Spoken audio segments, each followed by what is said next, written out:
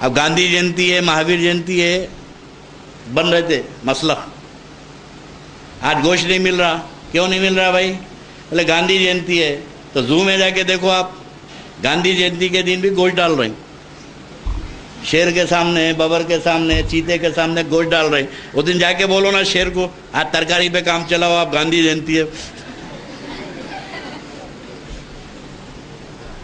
اچھا، جو ان کے بھگوان سب سے بڑے ہیں، ناگ پنچمی، ناگ پوجا، دودھ پیتے، سال کو ایک بار بھگوان دودھ پیتے، برس کے 12 مہینے تو مینڈک کھاتے، انڈے کھاتے، چوزے کھاتے، سانپ۔ میں نے خود مدراس کے اسنیک پارک میں دیکھا کہ ایک ایک سانپ کے پنجرے میں کسی میں 2 مرغ پھینک رہے ہیں، اسنیک پارک ہے نا، چاہے میں 4 مرغ پھینک رہے ہیں۔ تو بولا بھائی پوری دنیا میں تو بولتے ہیں کہ سانپ دودھ پیتا، ناک سانپ، تو اس میں پھر مرغ کہیں کو پھینک رہے ہیں؟ یہ تو ہماری برادری کا ہے، انہیں گوشت کھاتا ہے انہیں۔ تو یہ اگر کائنات پہ تو نظر ڈالو، ویسے اللہ تعالیٰ نے قرآن پاک میں جگہ جگہ ایک دعوت دی ہے، افلا تدبرون افلا تتفکرون، تو فکر کرو، غور کرو، کائنات میں غور کرو، تو ہر مقام پہ خدا کی تجلیات نظر آئیں گے۔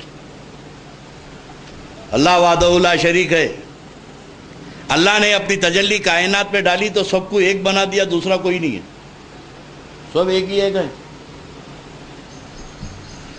غیر کا تصور ہی نہیں ہے، ایک ہی ہے، ہر جگہ وہ ایک کے جلوے ہے۔ اس لیے مدرسوں میں تعلیم دی جاتی ہے کہ عرفان ہو، معرفت خداوندی ہو، بغیر جانے پوچھے عبادت مت کرو، خدا کو جانو پھر عبادت کرو۔ اسی کو وطن رحمت اللہ علیہ نے کہا تھا کہ پایا نہ حق کو بندہ کہلایا تو کیا ہوا، اندھے کی طرح رو کے پکارا تو کیا ہوا، اپنے مقام میں رکھ کے یار سے نہیں ملا، اور کعبے کو جا کے حاجی کہلایا تو کیا ہوا۔ خدا تو تیرے پاس ہے، ملا ہی نہیں، اپنے اندر ڈھونڈا کبھی اللہ کو، کبھی وجود میں ڈھونڈا؟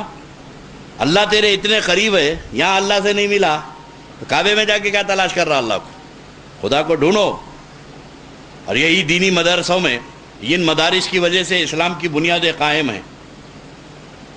اگر یہ جنریشن، یہ نسلیں ختم ہو جائیں تو پھر نام لیوا بھی نہیں رہے گا۔ تو یہ سرمایہ دار جو ان اداروں کی مدد کرتے ہیں، وہ اپنے دین کو باقی رکھ رہے ہیں۔ میں نے کہا کہ احسان نہیں کر رہے ہیں آپ اس ادارے کو دے کر، بلکہ آپ کو اگر دین سے محبت ہے، اسلام سے محبت ہے، اس کی بقا چاہتے ہیں، تو ان اداروں کو مستحکم کرنا پڑے گا۔ یہ مستحکم ہو جائیں گے، دین مستحکم ہو جائے گا۔ دینداری یہ ہے۔ تو یہی مدرسوں میں سکھایا جاتا ہے کہ بے خدا کو تلاش کرو۔ جاننے والے نہیں جاننے والے دونوں برابر نہیں ہیں، اہل علم کا معاملہ ہے۔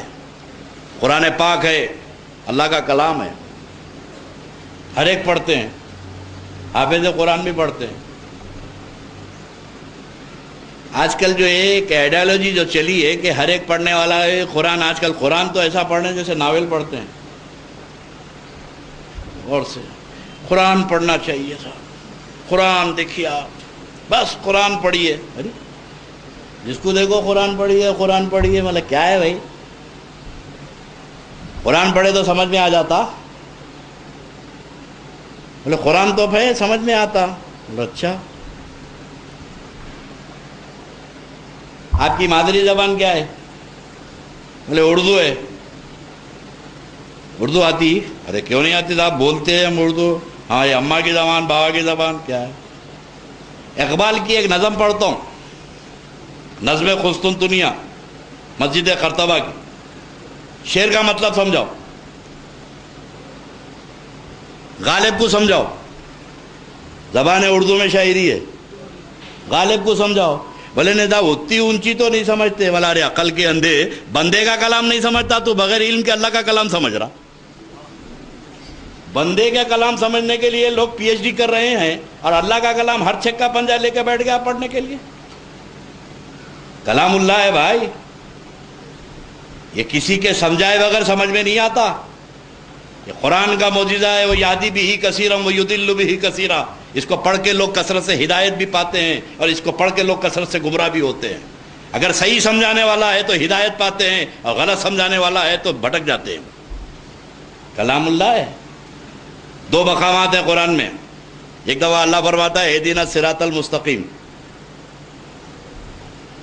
قرآن پاک میں کیا ہے؟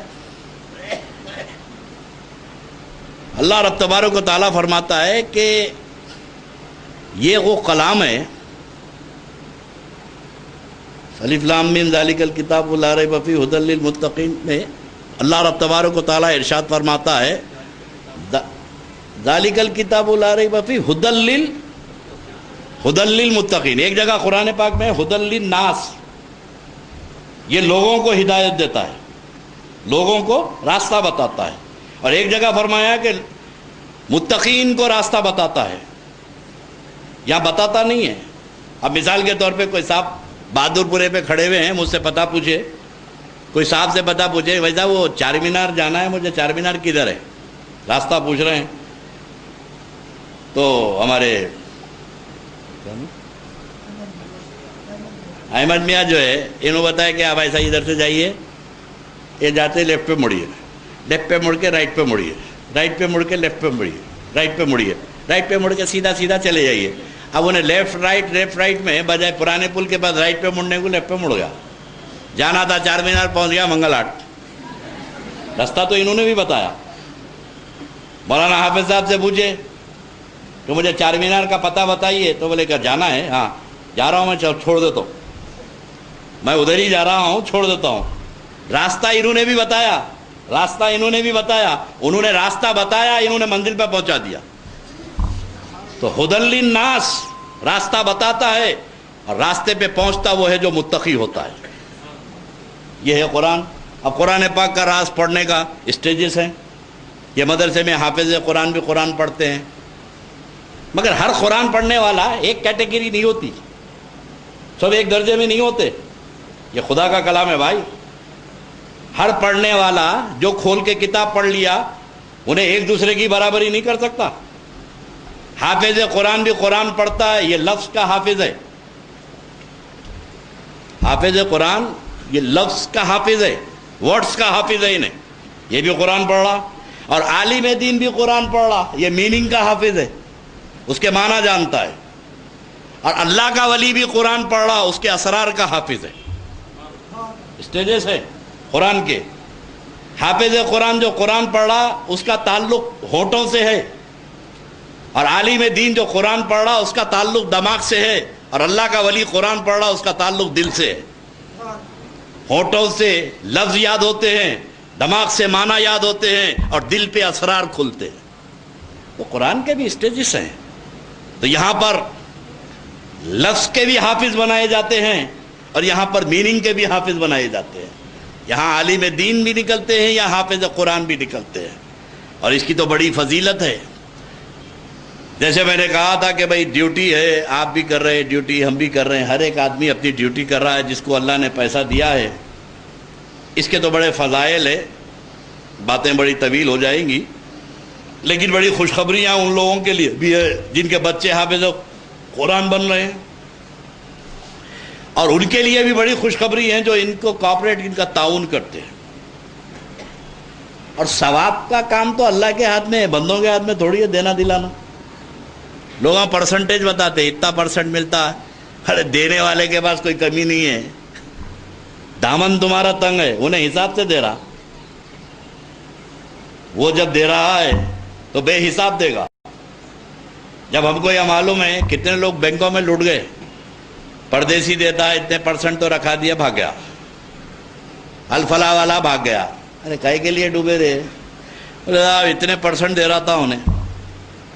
اور انسان کتنا مسلمان ہو کے کتنا بے بہرا ہے. بندہ بولا میں 14% دے رہا ہوں, کوئی بولا میں 10% دے رہا ہوں, تو لے آ کے رکھا دیے. اور دینے والا خالق کائنات بول رہا میں بے حساب دوں گا, رکھانے کو تیار نہیں. اللہ بول رہا میں بے حساب دوں گا, مگر وہ فکس ڈپازٹ کے لیے تو کہ تیار نہیں ہے. پھر دعویٰ یہ کرتا ہے کہ مومن ہے. اگر واقعی مومن ہے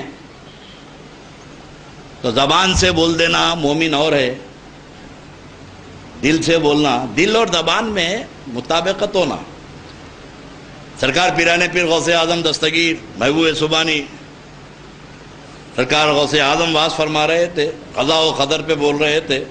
بالقدری خیری و شرری من اللہ تعالیٰ, جو کچھ ہے کائنات میں کوئی چیز نفع و نقصان کی مالک نہیں ہے. وہ چاہے تو سب کچھ ہے, وہ نہیں چاہا تو, یہی تو ہے نا بھائی. انہیں چاہا تو سب کچھ ہے, انہیں نہیں چاہا تو کچھ بھی نہیں ہے. انہیں چاہا بچانا تو ہوائی جہاز سے گرا کے بچا دیا, اور جب نہیں چاہا تو پلنگ سے گرا کے مار ڈالا. کیونکہ اس نے مشیت رکھ دی کہ موت. اس لیے بندہ مومن جو ہے ہمیشہ اللہ پہ راضی رہے, راضی برضا رہے. کوئی چیز نہ نفع پہنچاتی ہے نہ نقصان پہنچاتی ہے. دوائیں لے رہے ہیں آپ ڈاکٹر صاحب کے پاس, پینیسلین کا انجیکشن لیے, ڈاکٹر بولا 60 انجیکشن لو, 59 لیے اچھے تھے, 60 لیے مر گئے. کیا ہوا بھائی 60 میں؟ تو ریئیکشن ہوا. بولے وہ کیسا ہوتا ہے ریئیکشن؟ ریئیکشن میں ہوتا تو 59 میں کیوں نہیں ہوا؟ حقیقت یہ ہے کہ جب تک اللہ چاہا 59 میں فائدہ رکھا, جب نہیں چاہا تو 60 میں مار ڈالا. کیونکہ اثر مؤثر وہ ہے, حقیقی اثر رکھنے والا پروردگار. وہ جب چاہے تو ہم اس لیے کہتے ہیں کہ یہاں پر کچھ آئیڈیالوجی جو چلی ہے نا, کوئی کسی کو فائدہ نہیں پہنچا سکتے. ارے عقل کے اندھے, رات دن تم بولتے ایسا مرے تو سانپ کاٹا تو مر گئے, سانپ کاٹا حضرت, سانپ کاٹا تو مر گئے. تو سانپ میں اتنا دم ہے, سانپ میں اتنا دم ہے کہ آدمی مر جاتا ہے. مارنے والا تو اللہ ہے, انہیں کہاں سے آ گیا؟ موت کا مارنے والا تو اللہ ہے. تو بولے نہیں, اللہ نے ذریعہ بنایا تھا, سانپ میں زہر دیا, انہیں ایسا ڈسا تو آدمی مر جاتا. اللہ خدا کی قدرت, تیری توحید میں اور ہماری توحید میں یہی تو فرق ہے. تو سانپ میں زہر میں اثر مانتا ہے کہ سانپ اگر کسی کو کاٹے تو اس کے اثر سے آدمی کی موت ہو سکتی ہے. ایک معمولی کیڑا آدمی کی ہلاکت کا سبب بن سکتا ہے. تو جب موت کا سبب کوئی کیڑا بن سکتا ہے تو اللہ کا محبوب زندگی کا سبب بن سکتا ہے. اگر وہی صفت ہم اللہ کے محبوبوں کے پاس مانے کہ یہ ہماری زندگی کا سبب بن گئے, بولے شرک ہے. ارے سانپ کے پاس موت کا سبب مانا تو شرک نہیں ہے, ولی کے پاس محبوب کے پاس زندگی کا سبب مانے تو شرک ہے. ہر چیز اللہ جب چاہا بچانا تو اپنے محبوبوں کو کھڑا کر دیا, ان کو مددگار بنا دیا. تو یہی صفت ہے, یہی جاننے کی ضرورت ہے. میں بہت طویل بات حضرت ڈرا بھی دیے میرے کو, ایسا قبلہ بہت لمبی کھینچ دیں گے آپ بولے, اور بندہ بولتا کچھ ہے ہوتا کچھ ہے. حضرت سے میں نے کہا کہ حضرت صرف 2 منٹ میں قصہ ختم کروں گا. اور اٹھ کے ان سے پوچھا بھائی تمہارا کھینچنا کتنی دیر ہے؟ تو انہوں ڈرا دیے 2 بجے تک. کیا ٹائم ہو رہا؟ ہاں 1:20. اس کے بعد ظہر کی نماز پڑھ لیں گے, تمہارا ٹائم میک اپ ہو جاتا. کچھ مہمانان خصوصی بھی آنے والے ہیں, تو بہرحال وہ سرپرستی کے ڈیوٹی میں بھی انجام دے رہا ہوں کہ 2-4 آدمیوں کا ٹائم میک اپ کر رہا ہوں میں, جن کی فہرست لمبی ہو گئی ہے, مگر اتنی بھی لمبی نہیں کروں گا کہ آپ کو زحمت ہو جائے. درود شریف پڑھ لیے, بات ختم کر دو. یہ تو سنیوں کا مدرسہ ہے نا, زور سے پڑھو.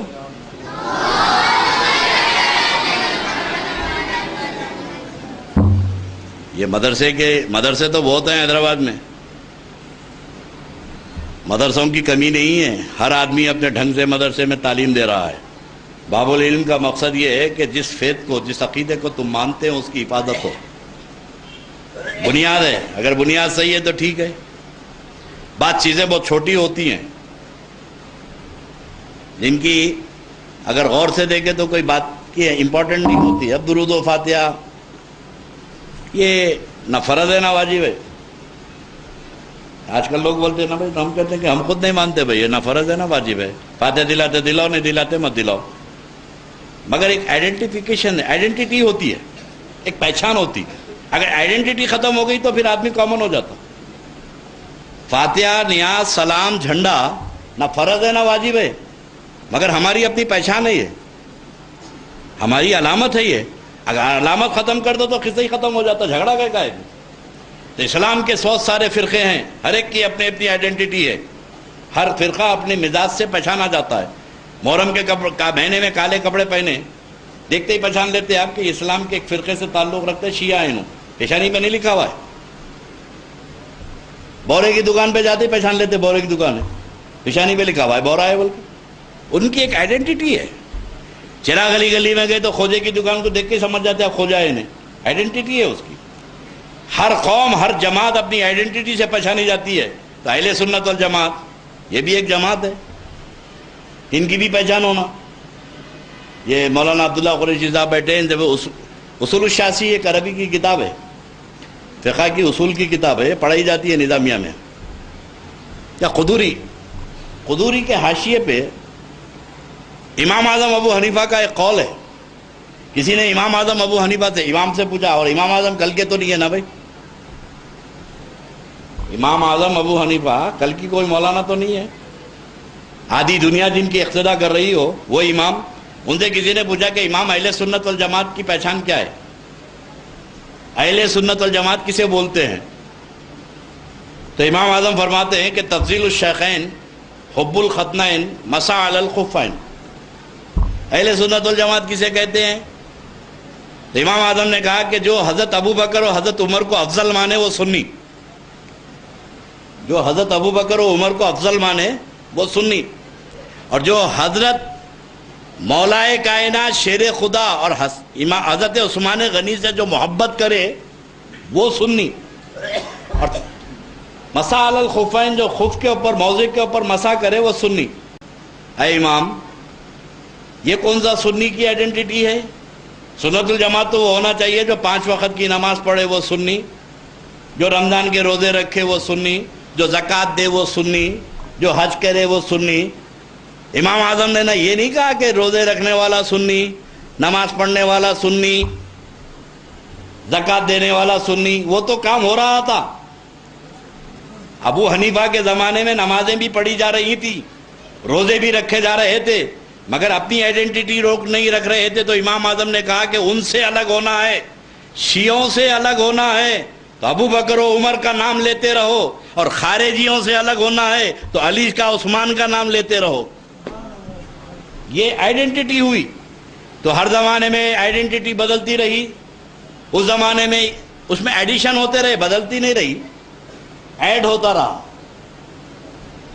حضرت ابو بکر صدیق، حضرت عمر کی فضیلت آج بھی ہمارا معیار ہے. کوئی بول سکتا ہے یہ کیا لگا لے کے بیٹھے تھا ابو بکر عمر کو؟ کیا ہے، بات ہو گئی پرانی، خطہ ختم. اب کیا ابو بکر عمر؟ اسلام بہت آگے بڑھ گیا ہے، آپ دوسری باتیں کرو. تو آپ بولے کہ نہیں، تو گیا، تو سنت الجماعت سے تعلق نہیں رکھتا. سنت الجماعت کی بیس ہے، تو بیس ہی اکھاڑ دے رہا، بنیاد اکھاڑ دے کے بول رہا ہے کہ دوسری بات کرو. جب بنیاد ہی نہیں رہی تو بات کیا کریں گے؟ تو ہماری بنیاد حضرت ابو بکر و عمر ہیں، اور ہماری بنیاد حضرت عثمان، حضرت علی ہیں. تو اب ایڈیشن زمانے کے اعتبار سے ہوتے گئے آج کے زمانے میں نماز اور روزہ اور حج و زکوٰۃ آئیڈینٹی نہیں ہے. اب کسی کے سنت الجماعت ہونے کے لیے ہم یہ دیکھیں گے کہ گھر پہ جھنڈا ہے کہ نہیں ہے. جھنڈا فرض ہے نہ واجب ہے؟ نہ نہیں چڑھائے تو گناہ، نہ چڑھائے تو ثواب، کچھ نہیں ہے، مگر ایک آئیڈینٹی ہے. اگلے آدمی کو اصرار ہے اتارو، سامنے والا کئی کو چڑھا رہے ہیں، کئی کو چڑھا رہے ہیں. ہم بولے اس لیے چڑھا رہے ہیں آپ کو تکلیف ہو رہی. اگر یہ آپ بار بار جو پوچھ رہے ہیں تو اسی لیے تو چڑھائے، ورنہ کوئی اہمیت ہی نہیں ہے جھنڈے کے بارے میں اتنا ہنگامہ کھڑا کر دینا. تو یہ آئیڈینٹی ہے، اور ہر قوم اپنی آئیڈینٹی سے باقی رہتی ہے. تو یہ ادارے تو بہت ہیں، یہاں پر عشق اہل بیت اور عشق صحابہ گھول کے پلایا جاتا ہے. اور ہماری سب سے بڑی آئیڈینٹی ہے ادب. ادب ہے تو سب کچھ ہے, نہیں ہے تو کچھ بھی نہیں ہے. اسلام کی بنیاد ادب پر ہے, اور ادب کا مرکز حضور کی ذات ہے. جہاں وہاں بے ادب ہو گیا, ہر جگہ بے ادب ہو گیا. عارف قریشی صاحب تو دیکھے ہوں گے, لوگ قرآن شریف کو پیر پہ رکھ کے پڑھتے. اس مقام کی میں وہ نہیں کر رہا ہوں. کعبۃ اللہ شریف میں پاؤں لمبے کر کے بیٹھا ہوا ہے. اب یہ خالی تذکرے میں توبہ کر رہے ہیں, اور توبہ وہی کرتا ہے جس کے دل کو اللہ متقی بناتا ہے. جس کا دل متقی ہو جاتا ہے اس کو احساس یہ گناہ کرے نہیں ہیں, ان کرنے والوں کو دیکھ کر یہ توبہ کر رہے ہیں, تو پتہ ہے کہ اس سرزمین پہ رہنے کے بعد ابھی دل زندہ ہے, ہوا نہیں لگی. اب آج کل ریالوں کی تو ہوا لگی ہوئی ہے نا, واپس آتے ہی ننگے سر نماز پڑھا. ارے کیا ہوتا, ڈوبی ضروری ہے گا, اور آتے زور سے چیخے آمین. اب لوگوں سمجھنا صبح کی فلائٹ سے آئے نہیں, اپنے کو پہچانے لگا تھا کہ صبح آیا ہوں میں. اب کیسا بولنا آیا ہوں, زور سے چیخو آمین. ٹانگا پھیلا کے نماز پڑھ رہا. ارے کئی کو پھیلا رہے, ٹانگا اتنے کیوں پھیلا رہا؟ تو بولے صاحب ٹانگا اس لیے پھیلانا کہ بکری کا بچہ پاؤں کے نیچے سے آنا جانا حدیث شریف ہے. بولا بھائی حدیث شریف تو بکری کے بچے کی ہے, تو ہتھی کے بچے کو کھول دیا. یہ کون تتو ہے؟ آپ جس کا تعلق رکھتے ہیں اہل سنت والجماعت, اور یہ اس جماعت کی بنیادی ادب پر ہے. خدا کی قسم یہ بہت پاک ستھرا مذہب ہے. اس سے اچھا مذہب آپ کو نہیں ملے گا. اسلام کے بہت فرقے ہیں, لیکن خدا کی قسم یہ حق ہے, یہی مذہب حق ہے, اور یہی مذہب سچا ہے, اور یہی جماعت سچی ہے. کیوں کہ ہر فرقے کی بنیاد گستاخی پر ہے. شیعہ مذہب جب تک کہ صحابہ کو گالی نہ دے اس کا مذہب مکمل نہیں ہوتا. صحابہ کی توہین ان کے مذہب کی بنیاد ہے, ورنہ جھگڑا ہی ختم نا. شیعہ مذہب کی بنیاد صحابہ کی توہین ہے, اور خارجی مذہب کی بنیاد اہل بیت کی توہین ہے. اور یہ آج کے زمانے میں جو آئیڈیالوجی چلی ہے وہابی, ان میں تو سب کی توہین ہے, ہر ایک کی توہین ان کے مذہب کی بنیاد ہے. اور خدا کی قسم اہل سنت والجماعت وہ مذہب ہے جہاں پر توہین کا تصور نہیں ہے, سب کی تعظیم ہے.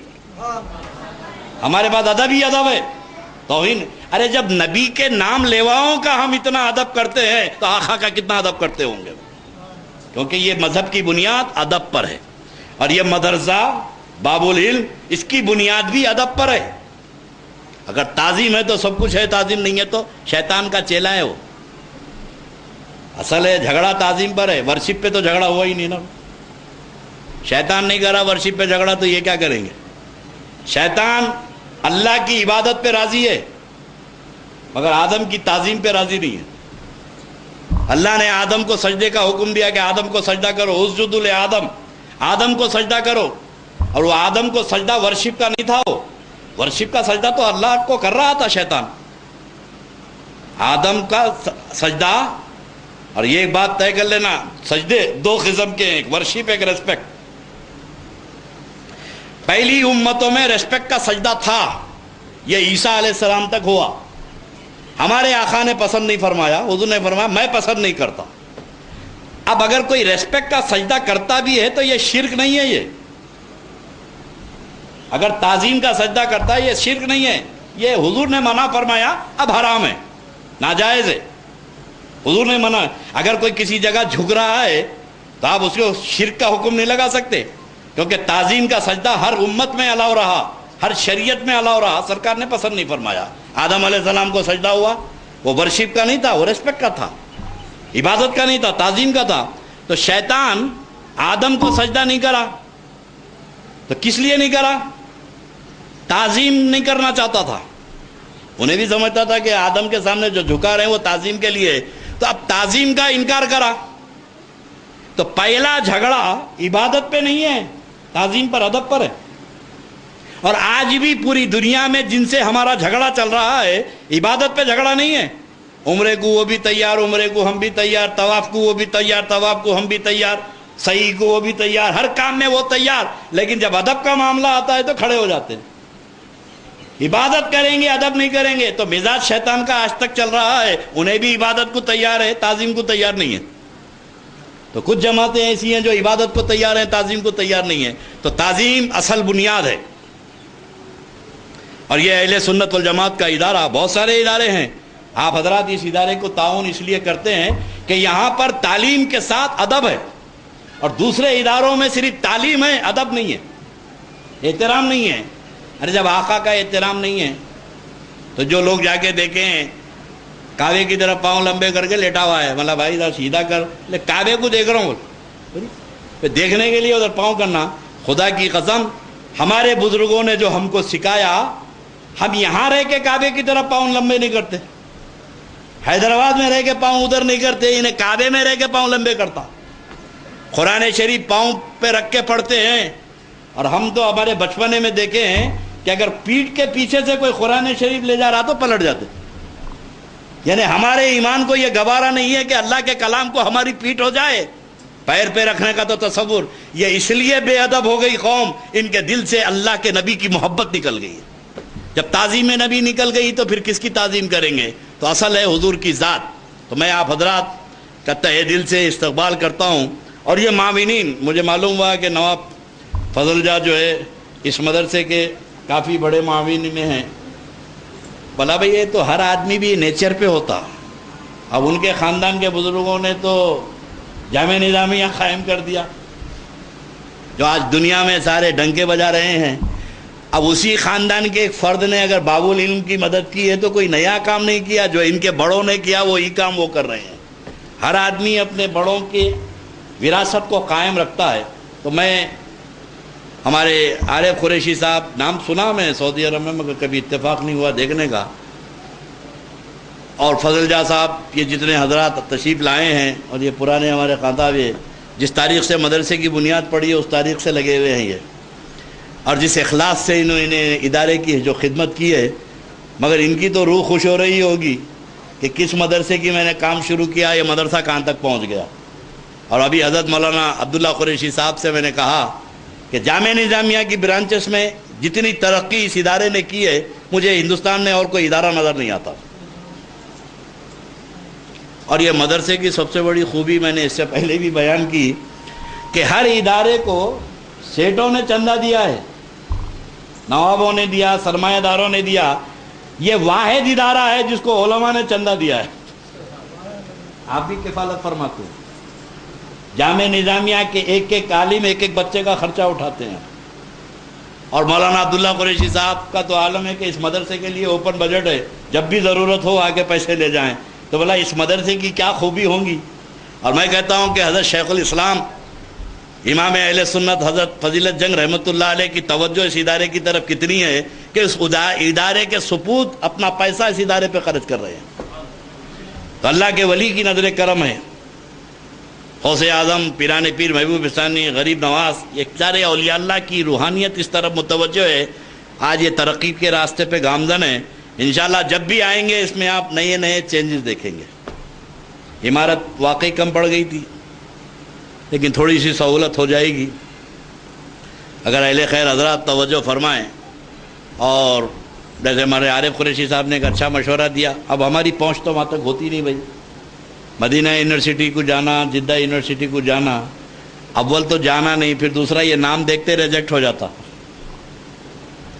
ہم کو سعودی ریالوں کی ضرورت نہیں ہے، نبی کے غلاموں کا پیسہ مل جائے تو کافی ہے۔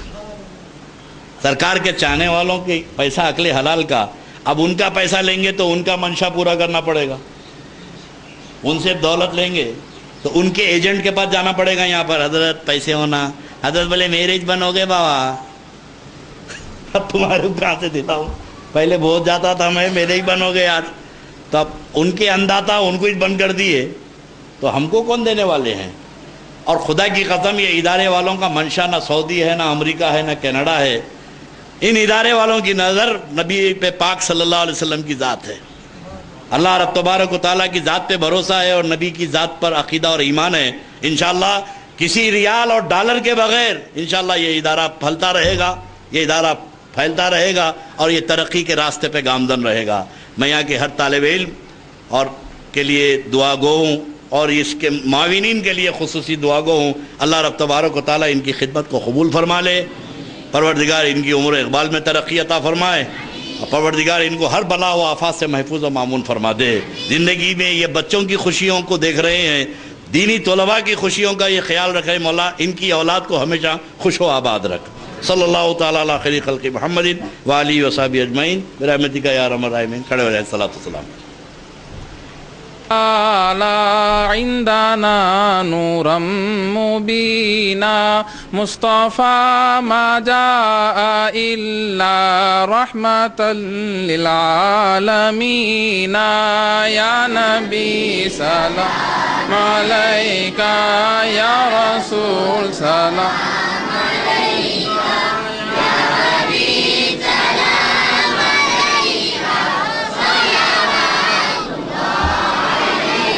اے نسیم کوئے جانا, جب مدینے سے تو آنا, بوئے زلف یار لانا, دل پریشاں ہے سنگھانا. یا نبی سلام علیکہ, یا رسول سلام علیکہ, یا حبیب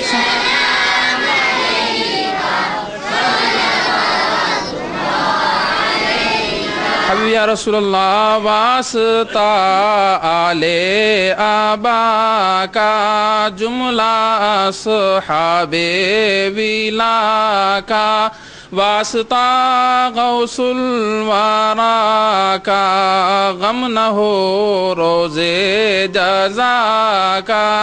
یا نبی سلام علیکہ,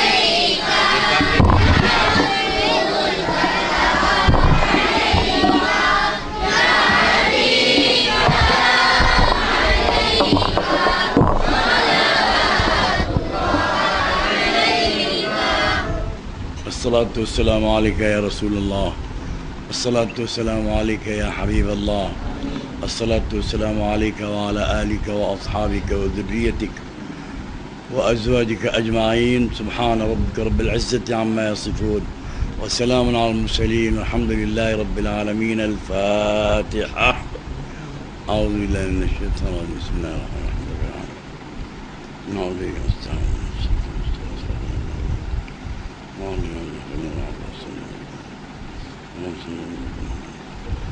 اللهم طهر قلوبنا وقر عيوننا واستر عوراتنا واشف مرضانا واقض عنا ديوننا وبيض وجوهنا وسهل حاجاتنا وارحم آباءنا واغفر أمهاتنا وتجاوز عن سيئاتنا وأصلح ديننا ودنيانا ورطب لساننا وقوي أجسادنا وفرح أحبابنا وخرب أحسادنا وشتت شمول أعدائنا واحفظ آلنا وأموالنا وانظر أولادنا وديارنا وثبت أقدامنا على دين الإسلام. إن الله وملائكته يصلون على النبي يا أيها الذين آمنوا صلوا عليه وسلموا تسليما. اللهم صل على سيدنا محمد في الأولين والآخرين, وصل على سيدنا محمد في كل وقت وحين, وصل على سيدنا محمد في الملأ الأعلى إلى يوم الدين, وصل على جميع الأنبياء والمرسلين والملائكة المقربين وعلى عباد الله الصالحين. دعواهم فيها سبحانك اللهم, تحية فيها سلام, وآخر دعواهم الحمد لله رب العالمين.